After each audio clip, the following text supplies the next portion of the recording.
75歲香港老頑童穿越羅布泊之旅新疆篇第4天。我而家嚟到呢個咧，就係一個中國少數民族嘅歷史文化村。呢個文化地方你睇到咧，呢啲冚唪唥都係呢啲叫做生土建築。生土建築就係泥巴，用呢啲泥土咧嚟到建成嘅。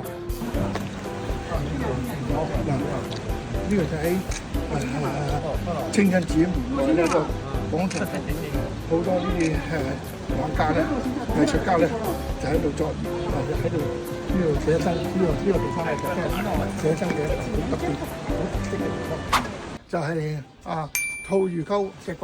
呢個可以講遺址啊，咩都冇噶啦，就係據呢度嘅資料咧，就係當年嘅德國嘅探險家咧，就喺呢度咧租用咗呢個民居住多一段時間。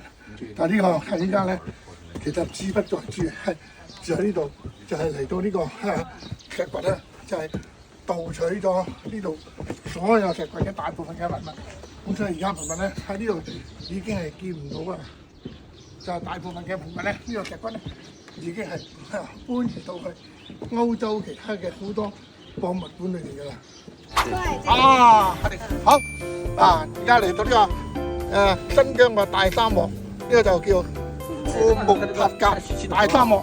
大沙漠你睇下，佢呢個沙咧好似浪咁樣，好似浪咁樣一波一波呢個沙漠咧一望無際。一個石頭都冇嘅，唔好講話呢個有生物植物乜都冇。呢個一望無際，呢個大沙漠呢個係呢個沙咧係相當幼細嘅。今日剛剛落咗雨，所以我哋今日嚟呢度沖呢個沙咧就變成咧係有啲困難嘅。因為嗰個沙咧係有水分，所以係切住個碌。但係咧，你睇下呢個沙漠咧，就睇下周圍嘅環境咧。就令人咧眼界大開。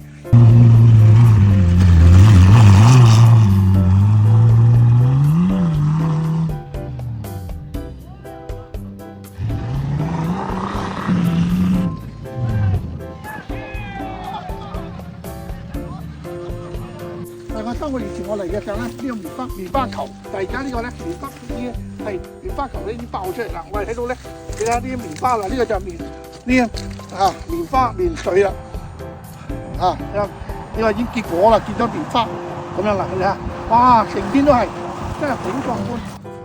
呢個地方你睇下，都係呢啲棉花，都係棉花田，所以呢個真係，如果採集起嚟咧，更加壯觀啦。